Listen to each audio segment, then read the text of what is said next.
group. So we're going to go ahead and start it. Hello, everyone.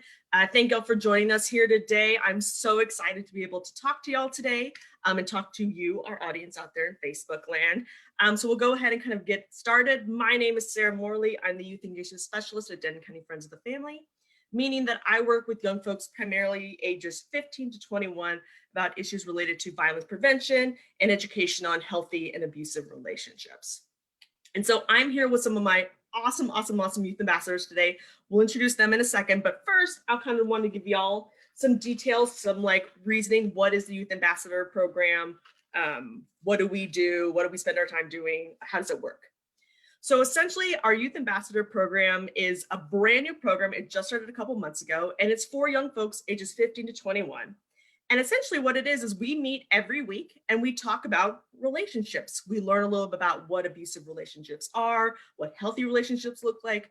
We talk about power and control and oppression in society. And basically it's kind of just a joining of young, youthful minds. The reason that we started this program is to make sure that we prevent violence at basically every core level. And one of the ways that has been shown to prevent violence is by talking to young folks about the importance of healthy relationships and about violence prevention. So the goal is that if we educate our young folks, they'll go out and they'll talk to their friends, their peers, their community, and encourage violence prevention from their part. So not only are we actually directly working with young folks to prevent violence, we're also kind of working within a network, within a community of young folk to help prevent violence in the future and to make sure that everyone knows that healthy relationships are important. Nobody deserves to be hurt.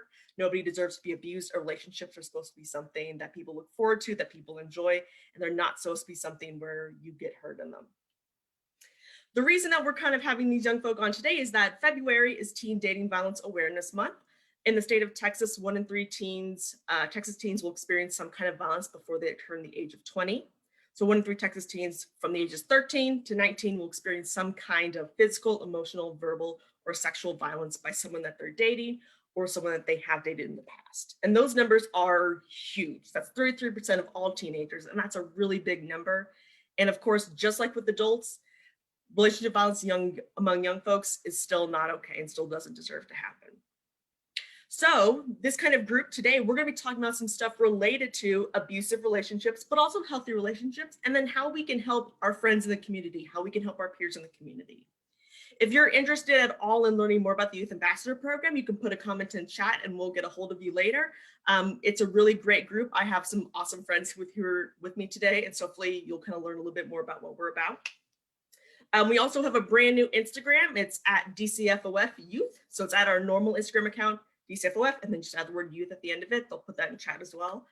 Feel free to look up on that, join us, learn some more about relationship violence, and we'll go ahead and get started. So I want to make sure that we introduce our young folks with you today so you can learn a little bit more about them and get to know who they are. So let's start with Mariela. Mariela, do you want to go ahead and introduce yourself? Hello, everyone. I'm Mariela, and I am 22 years of age, and I am a senior at UNT. My major is Human Development Family Sciences, and I'm minoring in Spanish as well. Beautiful. Nice. Alexa, you want to go? Sure. My name is Alexa. I am 20. I'm a student at the University of North Texas, and I am also studying Human Development and Family Sciences. Perfect. Marilyn, you want to go?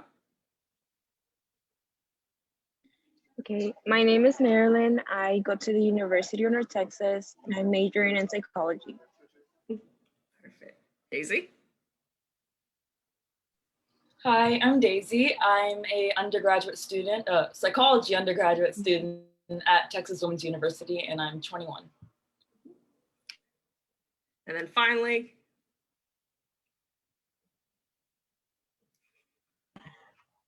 hi everyone, I'm Kush, and I'm also a student at Texas Women's University, and I'm majoring in psychology. Perfect. So this incidentally or accidentally turned out to be College Student Day, just because of when timing happens. Young high schoolers are still in high school, so today you're going to meet some of our college folks and learn a little bit more about them and what they think. So let's kind of like start off right off the bat. So whenever we talk about abusive relationships, we're talking about certain things. So how would some of y'all define abuse? What does that word mean to you? And feel free to just jump in as you want to. What are we talking about when we say abuse?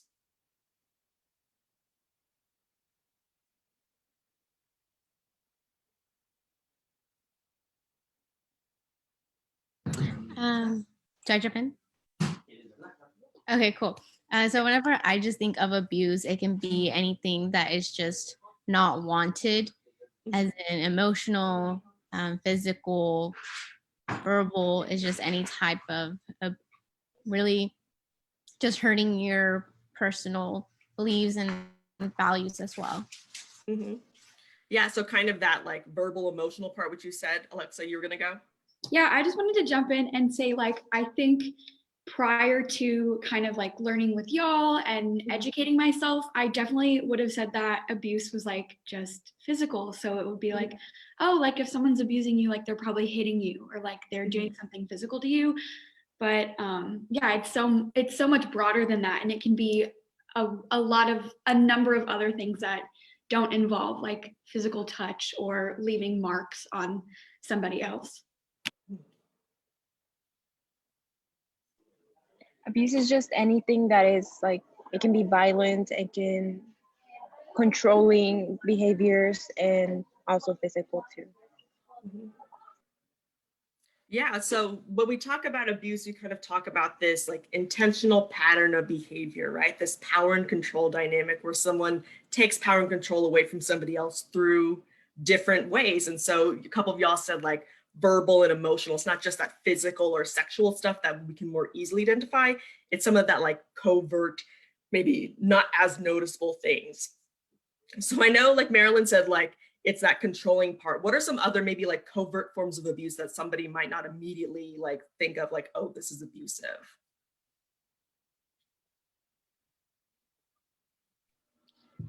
I would say trying to like control your time and control who you're going to be around and who you're allowed to like speak to and like, you know, hang out with.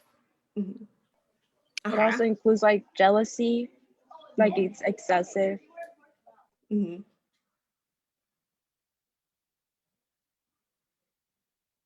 So like controlling somebody, so like jealousy, anything else that like we can think of that might be a more subtle form of abuse? I would say just like checking up on someone, so like looking at their social media constantly, monitoring their activity, wanting to look at somebody's text messages to make sure that they're not talking about someone else. Mm-hmm. I would say also like when it's like gaslighting, whenever someone's Mm-hmm. joking around and they're trying to play it off that it's not actual facts and it is, and they're trying to make you feel bad about it. Yeah. So that gaslighting, like making somebody question what they're actually feeling or what they're actually perceiving or thinking, right? So like playing mind games almost, that kind of gaslighting that we know about. Yeah. So I know in our meetings a couple weeks ago, we talked about toxic relationships. And so I'll just be clear. I am a 26-year-old adult. I'm not like that super, I'm not like middle-aged yet, but I'm getting up there, right? And so one of the words I commonly hear thrown about amongst our younger population is this phrase toxic relationships. And so I know y'all aren't like representative of everybody ages 15 to 21, but for y'all, when you hear that word toxic relationship, what are some things that come to mind? For me, it's someone that is too clingy and doesn't give you your space. Hmm. I think it can be like a number of things. And it's very subjective. So like for some people, there are some sorts of relationships that work. And for other people, they need more space or time apart, or they don't want that constant stream of communication. So I think the definition of a toxic relationship would depend upon the people involved in the relationship. And so you would have to ask them like what their boundaries are. So it's like a breaking of somebody's boundaries and breaking their trust or not respecting what they want out of the relationship. Mhm. Yeah. Yeah, so like whenever I think of a toxic relationship, is just knowing what is wrong within the relationship and it's just an unhealthy cycle. Mhm. Not really doing go out of way to fix what's going on. Okay. It sounds like the term fun sounds kind of weird, but like the relationship isn't fun. Like you're not enjoying yourself. Like it's not a majority like good time, you know, like you're stressing out about things and you have to kind of walk on eggshells in certain situations. Like it's not a fun relationship. You're not enjoying it. Mm-hmm. Absolutely agreed on that. I think that's a good definition. Like, especially when you're, 18 to 22, like you should be having fun when you're dating or when you're like forming friendships. It should be a good time. Like you shouldn't feel uncomfortable in the relationships that you're putting yourself in. Mm-hmm. Yeah, I really like that. One of the things that like when we talk to, especially like middle schoolers, as we kind of say, your relationship like shouldn't change your life too much at this point. Like they shouldn't be something that completely just turns it and flips it over and now you're scheduling your time around that person. Like it should just be someone that you also spend time with and that you like have fun with and that you enjoy being around. So toxic relationships, it seems kind of from y'all's perspective, and again, just as Alexa said, it's kind of a subjective word. While abuse, we can kind of more easily identify like that's not okay. It's a power and control thing. It seems like toxic is a little bit more like unclear. It's not as like specific and specified. And so one of the things that I was like thinking about when I was trying to like understand what is toxic relationships, as I was thinking of a spectrum. And so like on a spectrum, we'd have like healthy relationships, like where there's good communication, and we'll talk about those things later. And then there's abusive relationships where it's just, this is a clear power and control dynamic. Somebody's being hurt verbally, emotionally, physically, sexually, not okay. Where would toxic relationships, the phrase that we kind of talked about, where would that go in this spectrum of like healthy versus unhealthy abusive? Where do y'all think it would go? I think maybe in the middle. I think being in a toxic relationship is kind of like a stepping stone to being in like a abusive, manipulative situation. So like I said, it depends, but I guess for me, the way that I would define it, it would be like, okay, like you would maybe start and things would be okay. And then sort of some of those little smaller things start adding up. So maybe they're constantly texting you, they want to know where you're at. They're checking your social media, they want your location. You have to ask them for permission to do things. And so it's like that, and then it just escalates and becomes like a full-fledged abusive relationship. Yeah, okay, so it kind of fits somewhere midpoint or so. And so you use the word escalates, and that's kind of something that we often see in abusive relationships, that abuse will escalate or get more severe or get more frequent or get more harmful and dangerous over time. So it seems like kind of what you're saying, Alexa, is that toxic relationships are kind of that like, not like necessarily starting point, but that point where there might be some stuff that just doesn't seem right. Like it's a like stop along the way to abuse. Like a gut feeling. So like you might be dating someone and then just things like in your gut, you just start feeling like, this might not be right. So maybe you'd go to your friends and you'd be like, oh, my significant other like got kind of jealous when I told him I was hanging out with a group of people without him. Like just stuff that kind of makes you stop and think like, ooh, like something about that is a little bit uncomfortable. Okay, so that kind of brings to mind like red flags, those relationship, little things that kind of happen that seem to be kind of like those gut feeling warning signs. What are some red flags that might occur around this like toxic relationship period? What do y'all think? I think one that's very important is just like whenever you're talking to someone and they might be joking, but to you it's not joking, and they might be saying, oh, you're just being so sensitive right now. And I just take a joke. Mm-hmm. Yeah, so like what Marilyn was saying about that kind of gaslighting, like that diminishing someone's feelings or like not making them doubt themselves, like, oh, you're just being sensitive today. Okay, what else? I was gonna kind of go on the same route of gaslighting, but in the sense of like, everything is your fault. Even if like the other person like did something wrong, it was your fault that you're upset about it. Like, oh, I'm sorry that you feel hurt about like that I did that. Like that's so it's a weird manipulative thing that takes a minute for you to kind of like realize, but it's not okay. Yeah, one of those like perfect examples of a bad apology. I'm sorry that you felt X, Y, or Z. Like that's not an apology. That's saying that it's your fault for feeling bad. To What add on else? is like, I'm sorry.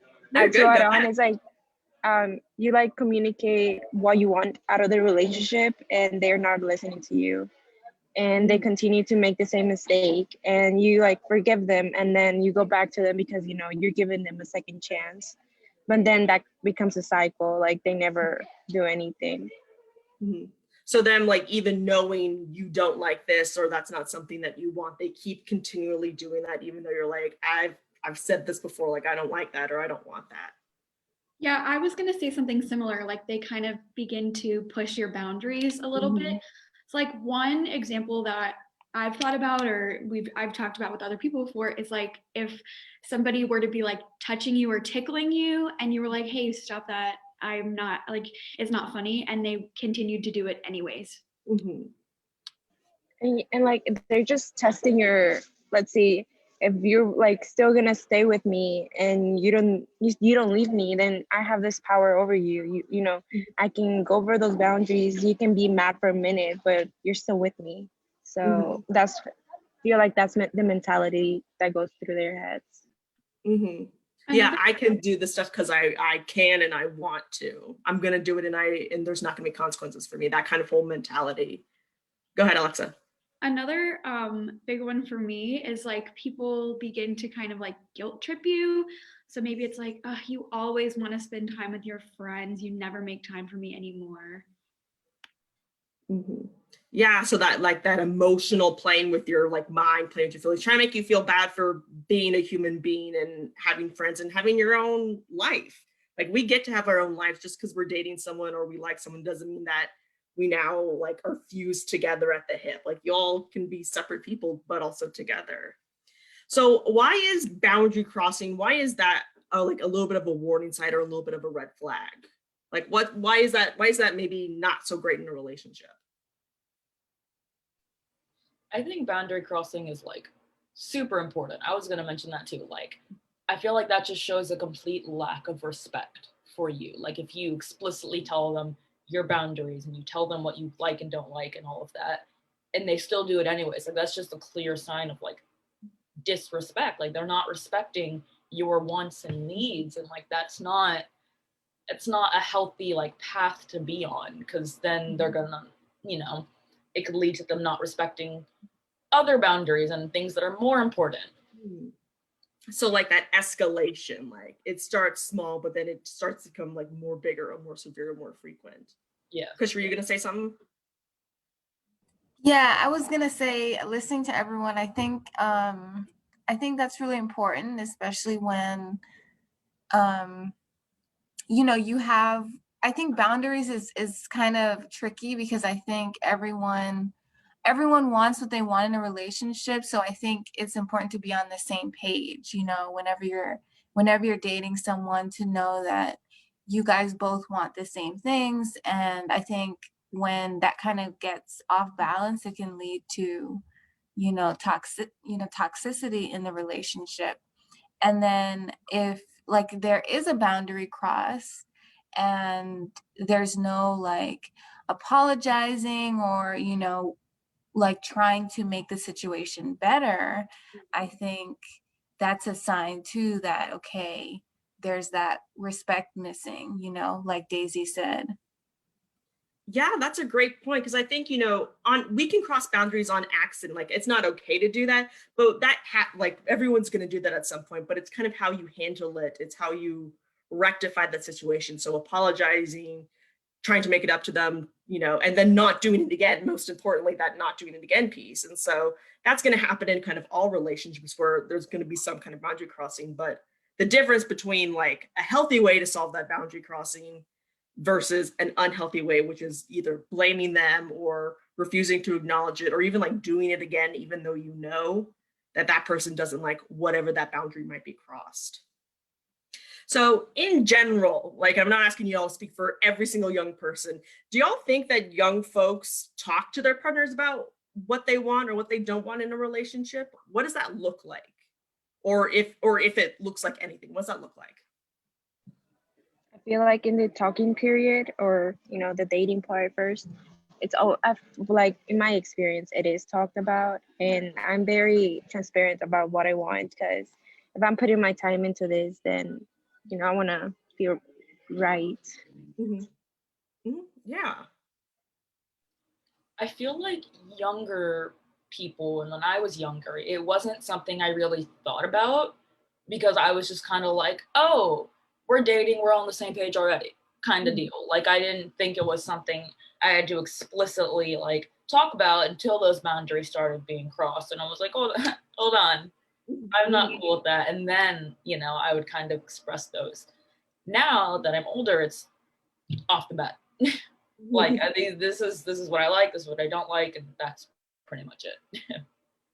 Yeah, I completely agree with you, Daisy, as well. It's just, well, from my personal experience as well, which is it's very easy to forget to just not even talk about and address your own boundaries and what you want and you expect in that relationship, just because you are in that talking period. You're like, you're more caught up in the sense of just wanting to be with that person instead of finding out if that person is right for you from the beginning.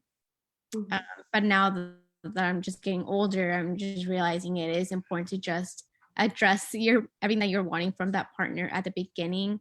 And if, for instance, if you do cross that boundary, which eventually you might, it's just talking about it and addressing it. Hey, like, this wasn't cool, or something just simply within those lines. Because if you don't, then that's when it will convert more into a control and abusive relationship. Okay. I would also say that, like, thinking about young people, I think that communication takes experience and take time, because I think, like what Daisy and Mariella was saying was, it kind of something you learn over time. So I think for a lot of young people, they just like are in relationships, and it's not something that may just come up unless they, I guess, go through that, okay, I have to talk about this, because I think it's not something that we, I guess, just naturally talk about. I think it takes practice and it takes time.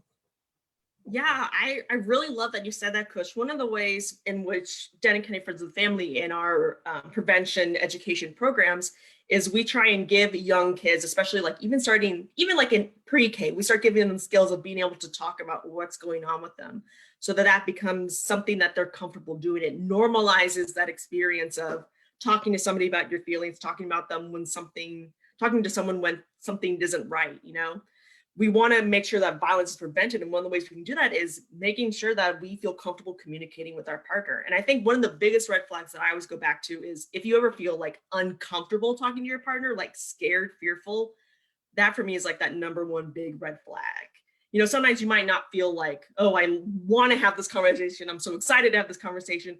But if you're scared to talk to them, if there's something like that makes you worried or fearful, that to me kind of is like that big red flag right there. So how can we talk to our partners about boundaries? What's a way that we can do that? How can that happen? I think like the best piece of advice is to do it right off the bat. Like, do not get invested into a relationship and then bring up boundaries. It should be something that you are communicating just immediately. As soon as it comes up, you should be explaining it. Or as soon as like you know that this is a person that you're interested in, seeing more, you should say, hey, here are my expectations and I'm just wondering what yours are. Because for me, I just would rather like find that out at the get-go, and then if they don't align, cut my losses, than be 6 months into a relationship and have to be like, I actually don't like it when you do this, because then you just have to endure like 6 months of feeling uncomfortable. And I agree with that. And to add on, it's just like, if you say it like later on the relationship, there will be like, why did you mention this before? I thought I was good. And it just causes more problems that could have been fixed at the beginning. As well as like people change and they evolve. So it's always, your boundaries are going to change eventually as well.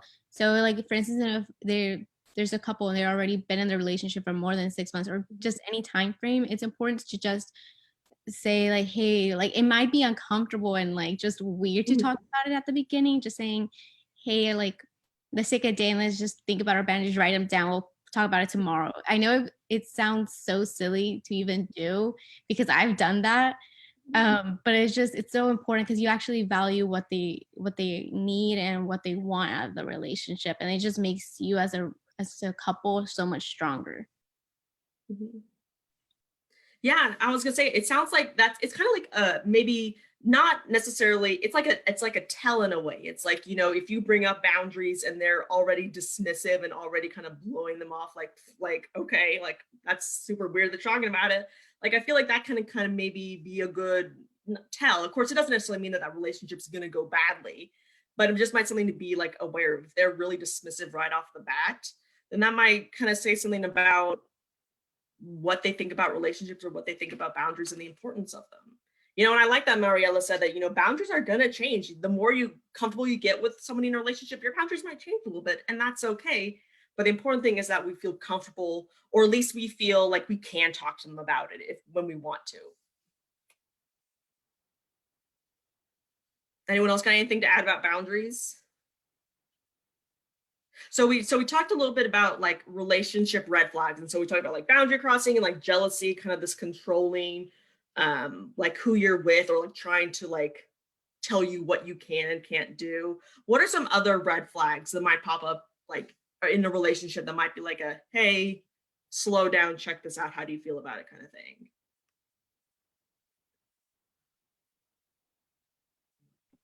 Maybe like spending time together, how much time you're going to spend together. I feel like there's, you know, like being clingy or whatever. And sure, like when you're in a relationship with someone, you want to spend time with them, but you also have to gauge like how much time do I need for myself to recharge, to, you know, spend time with my friends, with my family, without the other person there. And so when you're in a relationship with someone who doesn't respect that, who wants all of your time, all of your attention, all the time, that can be a huge red flag, and also like just a very scary situation to be.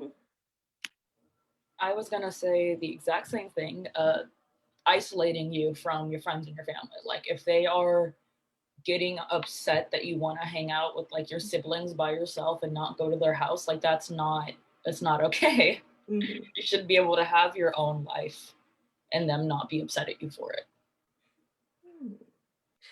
Yeah, so that y'all, a couple of y'all had said the word clingy. What is clingy? What do y'all, what for you, what is clingy? It's just not giving you your space, trying to hang out all the time. If you want to work on like maybe schoolwork, they want to hang out and go bowling or something. And that's mine. Okay, so it's like wanting to spend like so much, like is that over, like too much? What are you gonna say, Daisy? Yeah, I was gonna say, it's kind of like on a spectrum of what you're comfortable with, like how comfortable you are with spending this amount of time with them. Like I can spend like me and my partner, we are both comfortable spending a certain amount of time together, and then we're both very clear, like I want to go home and chill out, and like that's cool, that's normal, like we're both cool with that. If I were to say I want to go home and like take a minute to recharge and they were upset at me for it, that would be like they're too much, like that's too much for me. Like you should, you know, there should be a respect that I need my time to chill out. I also wanted to say that for me, I'm not a big texter. So I have set that out like to my boyfriend, right? That I'm gonna text you like maybe in the morning, but then throughout the day I need to focus on my schoolwork and like work, and that's been very apparent. So, and there hasn't been any issues. Yeah, so you kind of set that boundary kind of like up, like, you know, I'm not a big texter, like I like to be able to focus on school, something that's really important to me. And so I may not be like blowing up your phone or texting you back a lot when I'm in class or like studying or trying to do work. Yeah. So you kind of set that boundary ahead of time just so they can know what's okay with you and what's not okay with you and how you might respond to something. So clingy, it sounds like, is just kind of like past that point of like, now you're kind of crossing that boundary a little bit. Now you're not respecting my time alone or my desire to be by myself, or at least not with you at this moment. So clingy, it sounds like, is part of that maybe like toxic relationship. So kind of this warning sign, red flaggy zone. If someone's really clingy, that might be a little bit of a red flag. Especially, again, it's like, especially if they like then dismiss your feelings and blame you. It's like, well, why are you getting upset about it? I thought we were dating. All of that kind of stuff that they blame and make it your fault instead of their responsibility for their own actions. So kind of talk about toxic relationships. So then what are some qualities of like a good, healthy relationship? What are some like what we call green flags that relationship is going well? What do those look like? Being the cheerleader, having someone that like cheers you up for any successes. You get a new job and they're happy for you. Mm-hmm. Someone who makes you feel good about yourself. So when you're with them, you are just happy and content to be there. Exactly what I was gonna say. You feel good, like it's it's a more positive experience than it is a negative experience when you're with them and when you're talking to them. Like you feel happy. Mm-hmm. So it's like what y'all were saying, like toxic relationships just aren't fun. Like they're just draining. They're emotionally just kind of like, but with a happy relationship, or a good relationship or a non-abusive relationship, you leave feeling like better. Like as Marilyn said, it's like like a cheerleader. You feel supported and cared for and respected and valued. What else are some qualities of like a good non-abusive healthy relationship?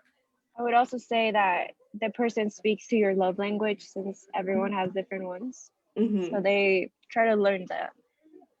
Mm-hmm. Respect. So if you say something, they respect that as your answer. They treat you respectfully. They don't try and get you to do things that you don't want to do. I think it just looks completely different to every person. I think it's just like how you have your own list of boundaries. You can also have a list of something that you want in a partner. But it can be like, I want them to enjoy my presence around my family, just because when you do, sometimes whenever there's a marriage, you marry the whole family, the whole saying. Mm-hmm. It can look like as in opening the door for me, or like if it's a teen relationship, it's just coming to my front door and greeting my family. Mm-hmm. Or simple little things that is just not making you question what they're doing is wrong. Mm-hmm. Yeah, that's what I was gonna say too. Just giving you reassurance that you are. I was also going to say, like, along the same lines of what you were saying earlier, Sarah, was like, if you feel comfortable to go to them and talk to them about your feelings and not feeling like you're going to be judged or they're going to like dismiss your feelings, that should be somebody that you should want to go to, feel comfortable going to, especially as the relationship progresses and you get, closer, hopefully closer to them. I was thinking the exact same thing, Kush. Just a good, healthy stream of communication. Like you can talk to them and you can voice like problems and concerns and it not turn sour. Like it's not going to be a bad thing. You're not scared or nervous to talk to them about certain things because you already know they're going to be cool. It's going to be cool. Yeah, so it's like almost like the exact opposite of like those things that we talk about like in abusive relationships. It's the literally like exact opposite. Like you feel valued, you feel you can trust them, you feel that respect. Communication is open and you can talk back and forth about what you want, what you don't want, where your boundaries are when you're feeling upset. It's that closeness in a relationship. It's that vulnerability where both people are able to be vulnerable and talk about things that maybe they wouldn't normally talk to like their friends about. It's that closeness, it's that connection, I guess we could say. So, and this is kind of like going back to a little bit what we were talking about earlier. So when it comes to talking about feelings, is that something that you've, and we kind of talked about when we talked about boundaries, but is that something that young folks are like doing with each other? Like they're talking about their feelings in an open way, or is that still what does that look like? Yes, that's what I'm asking. I think it depends. I'm not super fantastic about talking about feelings. So it's like scary. It's very, very scary. And I think like, especially as a young person, it can be really intimidating to kind of put yourself out there like that. Because, you know, like obviously like I'm 20, like I deal with self-image and like, you know, self-esteem and body image and stuff like that. So I just kind of sometimes will save myself the trouble and just stay a little bit quiet. So it's hard. It's definitely hard. And I don't think that I'm alone, like in feeling that way.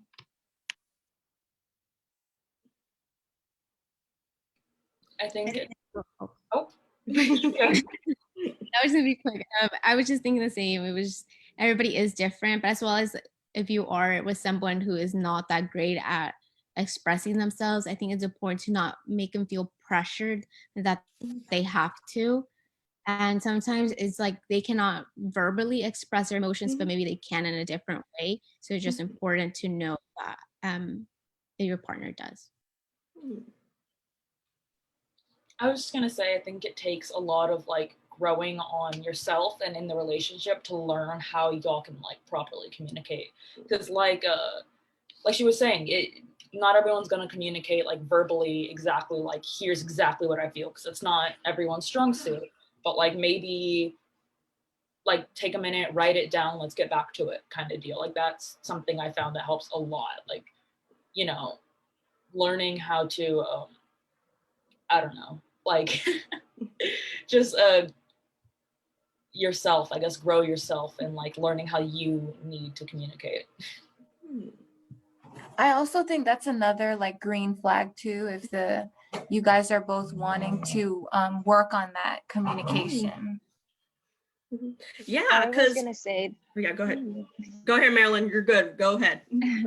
I was gonna say it does depend on, you know, like the previous relationships you've had, like friendships or whatever, and also your family, the way that they communicate at home. Because for me, we speak a lot about our feelings, but I know for sure that other people, like my friends, they don't talk to me about their feelings, but there are issues. But we talk about it, and just like Daisy said, it's just although we have different ways of communicating, we try to meet in the middle.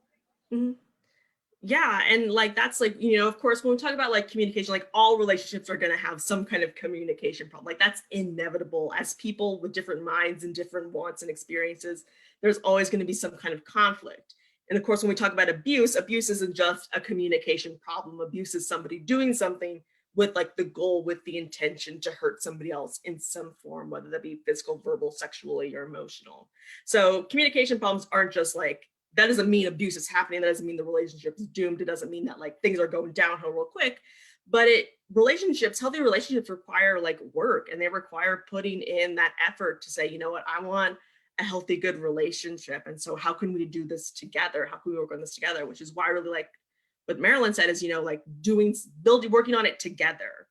And as Kush said, like kind of figuring out how can you make this work together.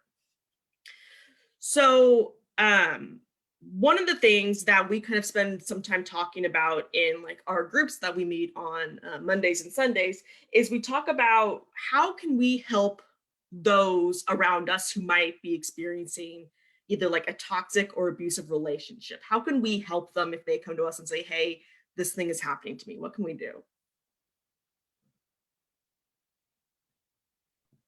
I think the first thing is to listen and just like not really form judgments, because I think if you go to someone and then they kind of make all these judgments, you kind of question the relationship, and it becomes this like, you know, you kind of lose focus. So I think you need somebody who you can trust and will give you like unbiased advice, because it's hard when you go to someone and they're only hearing your side, you know, they're not hearing the other person's side. So I think it's important to have somebody who you know, who you're close with, who can help you, and then look at your side and then the other person's side and try and help you like reach some kind of middle ground. And it's just voicing your concern for your friend, as in like, hey, like I'm here for you ever need to talk, or you can just text me anytime, and not necessarily like making demands for them, saying like, hey, you need to go to therapy, or you need to break up with him now, like he's not good for you, or she's not good, or whatever it is. As well as just knowing how you can help them get the resources that they want or maybe needing, but not necessarily just, hey, like this is what it is. And just, like sometimes it can be a lot for you just to hear it. So it's just important to say like, hey, I don't feel comfortable you sharing with me, but maybe she might be, or something else, because hearing about it can be very overwhelming too. Yeah, so like knowing what you're comfortable with, like as the friend, knowing what you're comfortable with and hearing, and helping them get in touch with that person, or talk to somebody who can hear them and who can help them out and make sure that they get the things they need. And I like to kind of what Kush was saying about this, non-judgmental listening part. I think each and every one of us can probably think of a time where we went to someone with a problem and they instantly tried to solve it for us, and it's like, no, I didn't want you to, like, I just wanted to talk about it a little bit. And so being that friend who they can sit and talk with, and even if you may not have the right answer or like know how to solve it, I think being there with them at that time can be enough sometimes. Like you don't have to have the perfect thing to say. Sometimes just being in that company can be really validating. So or Marilyn, go ahead. Sorry. You're good. I feel like you do listen, but you don't give your opinion. You don't make the decision for them. And that's like an important thing. Yeah, I was just literally, that's a great segue. I was just about to ask, why shouldn't we like tell someone like, oh, this is what you should do. You should break up with them. You should X, Y, or Z. Why might that not be the best decision for us as a friend helping somebody? Why might that not be helpful? I feel like that's super kind of overwhelming on the person who's talking.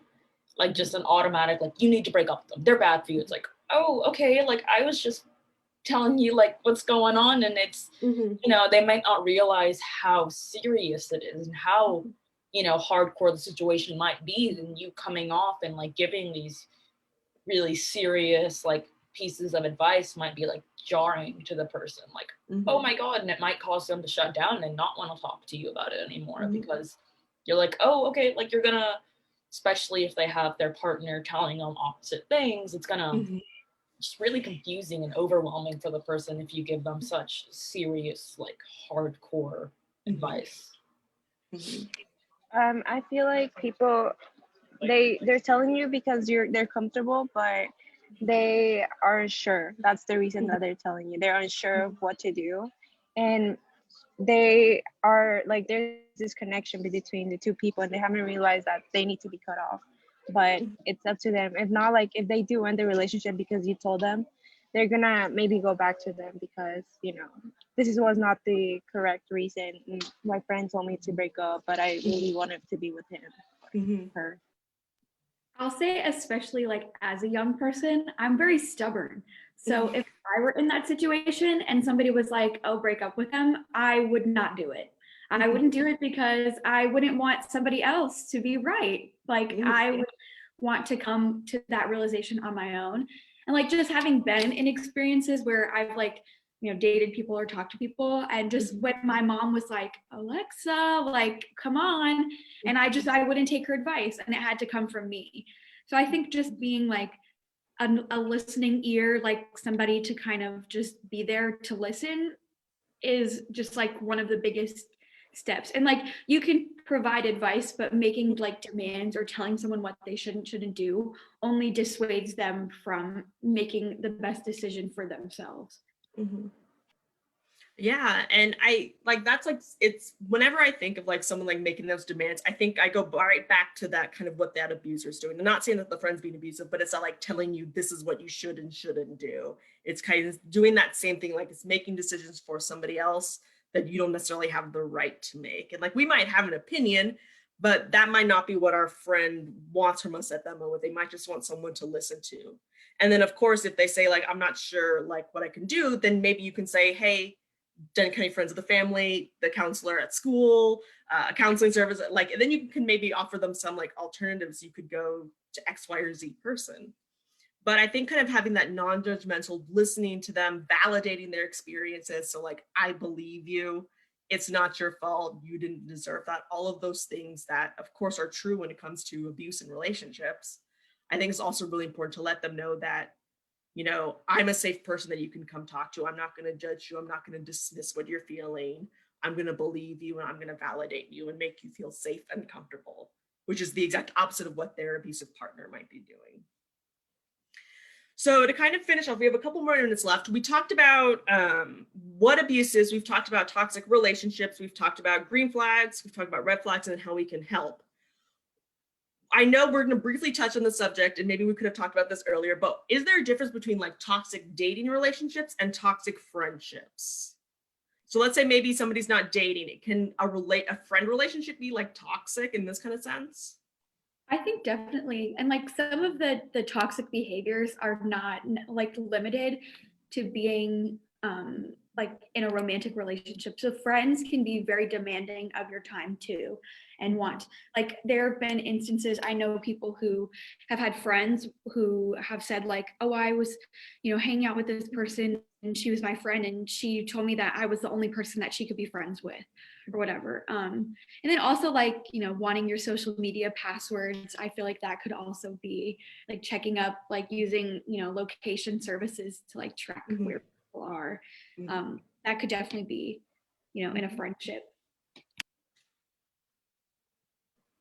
I think the same exact thing for sure. It can go in the same like manipulative sense, like, you know, everything is your fault again, like all the problems are your fault and you need to fix them now. Like it can definitely be like relationship and friendship, like toxicity can be like very, very similar. So it's just a lot more, I think, difficult whenever you do have those friendships like during middle school, high school, because you just don't want to lose them because that's all you really know. And then once you go to college, you discover a whole other world out there. So yeah, I mean, both of them, they're both abusive just because they both want control. Like, yeah, like they might want to like check your social media platforms and everything. And they could say, oh, I just love you. I care about you. I just want to check what's going on. But they're overstepping your boundaries.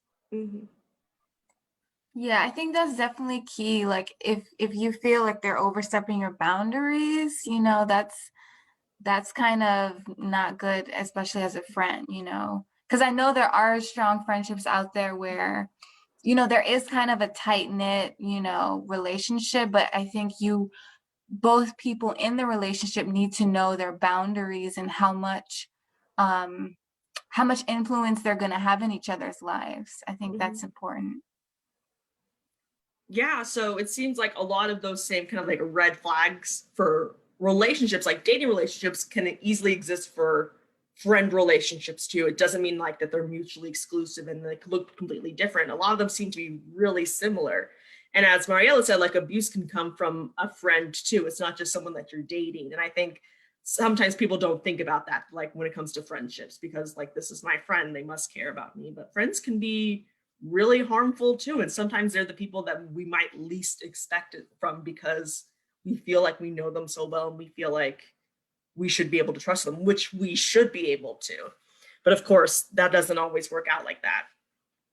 So we're going to kind of wrap it up. So as young folks, let's say that somebody, let's say like a teenager, let's say like a high school or a middle schooler is experiencing some kind of abusive relationship. What should they do? Or who should they go to if they're experiencing some kind of bad, abusive, toxic relationship?